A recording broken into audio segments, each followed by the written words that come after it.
Hello मेरे प्यारे दोस्तों। दोस्तों, ये जो चैनल मैंने बनाया है ना, ये आपको आसपास की जगहों को दिखाने के लिए नहीं बनाया है। आपको पता है मेरे बारे में, मैं मोस्टली थोड़ा एडवेंचरस टाइप का हूँ। मोस्टली मैं ऐसी जगहों पर जाता हूँ, कैंपिंग करता हूँ, एक्सप्लोरेशन करता हूँ, जहाँ नॉर्मल टूरिस्ट जो होता है वो नहीं जाता है। अभी आप देख रहे हैं ये नैनीताल की मॉल रोड है, और इस वीडियो का पर्पस आपको नैनीताल की मॉल रोड के बारे में बताना नहीं है दोस्तों। ये है ट्रैवलिंग के बारे में। नॉर्मली जब हम लोग ट्रैवल करते हैं, प्लान करते हैं, कभी सोचते हैं घूमने की, बहुत बार हमारे जो साथ के जो हमारे मित्र होते हैं, यार दोस्त होते हैं, प्लान कैंसिल कर देते हैं, कुछ दिक्कत आ जाती है। हम क्या होता है, हम लोग मन में सोच के रह जाते हैं, क्योंकि अकेले जाने का हमारे अंदर हिम्मत नहीं होता है। बहुत कम लोग दोस्तों ऐसे होते हैं जो सोलो निकल जाते हैं। सोलो आज मैं आपको ना सोलो ट्रैवलिंग के बारे में कुछ बातें बताता हूँ। जब आप कभी सोलो निकलते हैं ना दोस्तों, बिल्कुल एक अलग ही एक्सपीरियंस है लाइफ का। जिसने सोलो ट्रैवल किया है, कहीं भी भले ही एक ही दिन के लिए किया हो दोस्तों, बिल्कुल ही अलग एक्सपीरियंस है। चलिए ठीक है, मैं अभी आपको थोड़ा उस पॉइंट से पहले मैं आपको थोड़ा बहुत यहाँ के बारे में बताता हूँ। इस वीडियो को अगर आप देख रहे हैं, अभी हमें ताल के मॉल रोड वाली साइड में, इसके दूसरी तरफ है ठंडी सड़क। वहाँ पे एक टेंपल है, पासाड़ देवी टेंपल। नैनीताल में कुछ पॉइंट्स हैं जो आपको ज़रूर देखने चाहिए, जैसे नैनीताल का जू है, टिपिन टॉप है, जो नियरेस्ट हाइक है, करीब 2-3 किलोमीटर की है। और केव गार्डन आप जा सकते हैं, रॉक क्लाइंबिंग इंस्टीट्यूट है, आप जा सकते हैं। हिमालय दर्शन पॉइंट, जहाँ से आप वेदर क्लियर होने पे पूरा हिमालय का जो रेंज है ना वो पूरी देख सकते हैं। लेकिन उसके लिए वेदर का क्लियर होना बहुत ज़रूरी है। उसके अलावा खुरपा ताल एक यहाँ पर लेक है, नैनीताल से करीब 7-8 किलोमीटर दूर। वो एक पॉइंट भी है जो ट्रैवलर्स को दिखाते हैं। खुरपा ताल दोस्तों, खुरपा ताल जो नाम है वो पड़ा है, गाय का जो खुर होता है ना, गाय का जो पंजा टाइप का जिसको बोलेंगे, वो होता है, उसके आकार की लेक है। और दोस्तों बहुत ही क्लियर वहाँ का वाटर है, आप जा सकते हैं। और उसके आसपास में आपको कुछ और जगहों पर भी आप जा सकते हैं। ठीक है दोस्तों। बाकी अगर आप चाहें तो आप केबल कार से स्नो व्यू को जा सकते हैं। और दोस्तों मैं तो आपको ये सजेस्ट करूँगा कि जब आप नैनीताल जाएँ ना, तो नैनीताल की जो पहाड़ी हैं दोनों साइड, दोनों तरफ को आप उन वो जो रोड जा रही हैं ऊपर को पहाड़ों की तरफ, आप उन रास्तों पे भी चलें जिस पर लोकल जाते हैं, जितना आप ऊपर को जा सकें। ये मैं आपको क्यों बता रहा हूँ, क्योंकि दोस्तों हाइट पे जाके ना जो आपको जो नज़ारा मिलता है देखने को, वो बहुत ही कमाल का होता है। ये बात मैं आपको इसलिए बता रहा हूँ क्योंकि मैं अक्सर कहीं भी जाता हूँ तो वहाँ का जो उस इलाके का जो सबसे ऊंचा पहाड़ होता है दोस्तों, मैं वहाँ पे कैंप करने का प्रयास करता हूँ। उसके पीछे मेरा उद्देश्य यही होता है कि जो ऊंची जगह होती है ना दोस्तों, वहाँ का सनराइज़, सनसेट और वहाँ से पूरी घाटी का जो नज़ारा होता है, बहुत ही कमाल का होता है दोस्तों।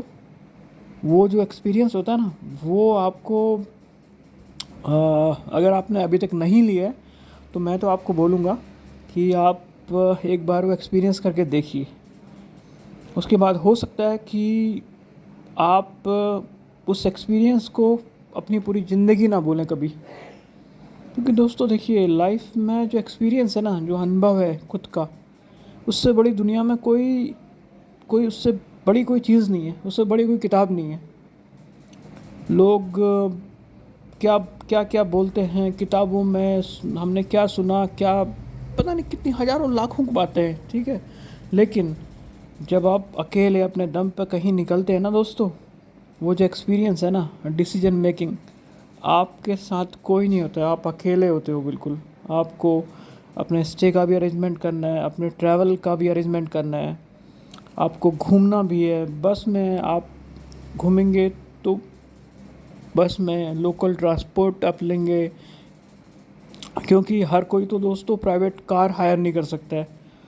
और प्राइवेट कार की भी एक लिमिट है, वो भी आपको एक लिमिटेड पॉइंट्स पे ही ले जा सकती है। जो ऑफबीट जो होती हैं, जो ट्रैकिंग या हाइकिंग वाली जो जो जगह होती हैं, उसके लिए तो दोस्तों या तो आपको लोकल में बैठना पड़ेगा, लोकल के लोगों के साथ में, तभी आप उस संस्कृति को, उस कल्चर को जान पाएंगे। मैं अक्सर ये बात मैं लोगों से कहता हूँ कि आप कहीं भी जाते हैं, कहीं भी, तो कोशिश तो ये कीजिए कि भाई आप पहले अपना कोई चित परिचित आप निकालिए, खोजिए। वहाँ जाने से पहले किसी को आप मित्र बनाइए। अगर नहीं, ये सारी चीज़ें नहीं संभव है, आपको ये पसंद नहीं है किसी रिश्तेदार के घर जाना, अगर आप नहीं जाना चाहते हैं, तो आप मेरे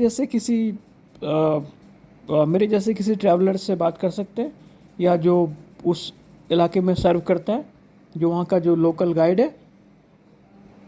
तो दोस्तों इसमें क्या बेनिफिट होगा कि जैसे मेरे पास बाइक है और अभी मैं कोई हाल फिलहाल कोई जॉब नहीं कर रहा हूँ, तो थोड़ी अर्निंग के लिए थोड़े खर्चे मेंटेन रहें, तो मैं थोड़ा लोगों को सर्व भी कर रहा हूँ।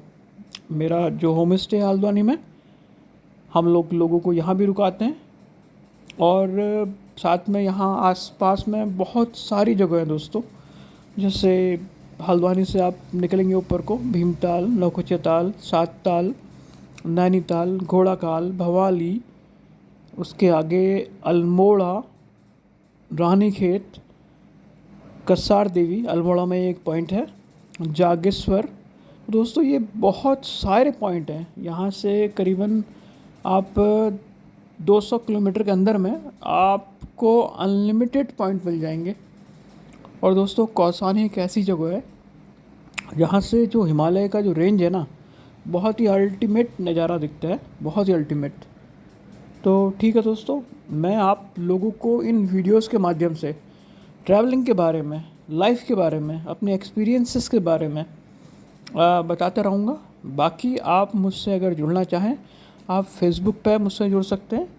मानस कार्की के नाम से आप डालेंगे, मानस कार्की हल्द्वानी, मैं हल्द्वानी में रहता हूँ, जो नैनीताल से 30 किलोमीटर पहले है।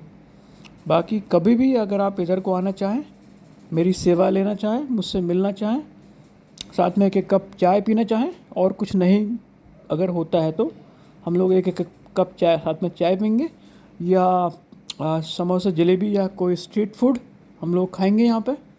यहाँ मेरे घर के पास में दही जलेबी बहुत टेस्टी मिलती है। और आपको कुछ नया, कुछ आपको हम लोग बैठेंगे, एक्सपीरियंस लेंगे एक दूसरे का थोड़ा। ये भी बहुत ज़रूरी है, लाइफ का ये भी एक पार्ट है कि जब आप किसी नए बंदे के साथ में कहीं घूमने जाते हैं, किसी से मिलते हैं, किसी नए इंसान से, तो आप एक उस बंदे से आप परिचित होते हैं कि ये बंदा कौन है, क्या नेचर है, सही है, गलत है, अगड़म बगड़म दुनिया भर की बहुत सारी बातें। और दोस्तों ये चीज़ मुझे किसी ने सिखाई है। मेरे पास उडुपी से, कर्नाटका से एक गणेश जी आए थे, वो एक काउच सर्फर थे। तो दोस्तों उन्होंने मुझे एक बात सिखाई कि लोग किताबें पढ़ते हैं और मैं इंसानी किताबें पढ़ता हूँ। तो मैंने पहली बार होस्ट किया था चेतन को। अभी फ़िलहाल फाइनेंशियल कंडीशन इतनी सही नहीं है कि मैं लोगों को होस्ट कर पाऊँ।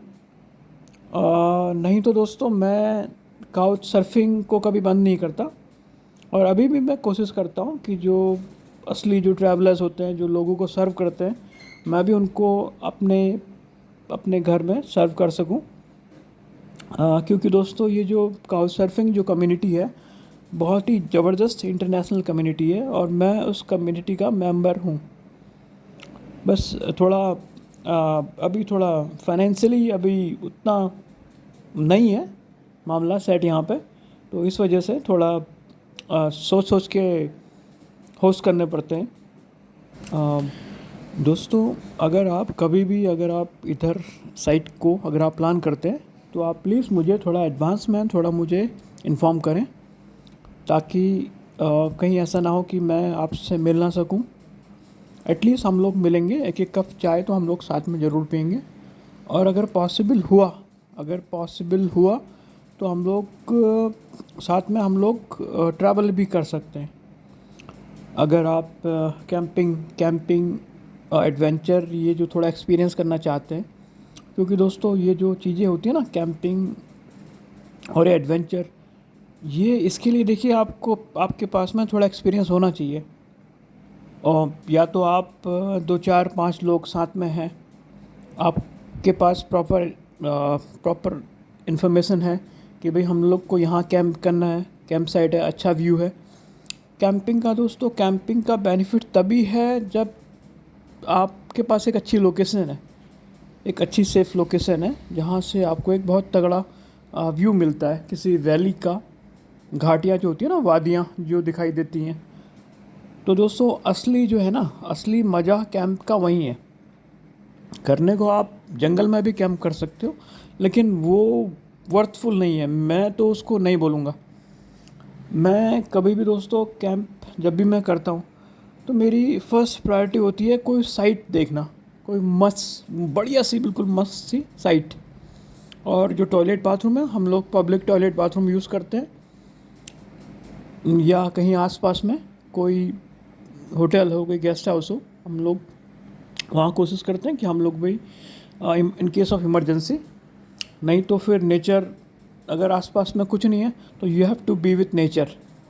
जंगल में हमको फिर जंगली बनना पड़ेगा, ठीक है। और खाने पीने का आप चाहें तो आप कैरी कर सकते हैं। अगर आपको कुछ स्पेशल लोकल का ट्राई करना है तो स्ट्रीट फूड, पहाड़ों का खाना दोस्तों ठीक ठाक होता है, नॉट बैड। आपको बस अच्छी आपको जगहों की आपको जानकारी होनी चाहिए कि जी कहाँ खाना है। और दोस्तों नैनीताल बहुत ही कमाल की जगह है दोस्तों, बहुत ही कमाल की जगह। आप नैनीताल 2 दिन तो आप लेके चलिए कि 2 दिन आपके बिल्कुल बिंदास, बहुत ही फर्स्ट क्लास जाएंगे। नैनीताल से आगे अगर आप जा सकते हैं, पंगोट है, बर्ड वॉचर्स का पैराडाइज बोलते हैं। उसके आगे भी अगर आप चाहें, घुग्गू खम है, ऑफ रोडिंग है, बिल्कुल ही अलग टाइप की लोकेशन है, वहाँ भी आप जा सकते हैं। उसके बाद आप चाहें तो नैनीताल से 1 दिन या 2 दिन मुक्तेश्वर, अगर आप थोड़ा आइसोलेशन टाइप की जगह में, बिल्कुल थोड़ा अलग अलग, थोड़ा वैली है, बहुत ऊंची, बहुत हाइट पे है, आप वहाँ भी जा सकते हैं। उसके अलावा अगर आप चाहें तो आप 2 दिन आप रानीखेत में भी बनते हैं, 1 या 2 दिन, ये डिपेंड करता है। देखिए ये बाकी सारी जो मैं आपको बता रहा हूँ ना, 1 या 2 दिन, ये सब कुछ आपके ऊपर डिपेंड करता है। जैसे सपोज कीजिए मैं कसार देवी गया था अभी, कसार देवी, मुझे वहाँ का नाइट व्यू बहुत अच्छा लगता है। तो मेरी जो प्रेफरेंसेस होती हैं वो दोस्तों, वो होती है नेचर। मैं ज़्यादा ट्रैवल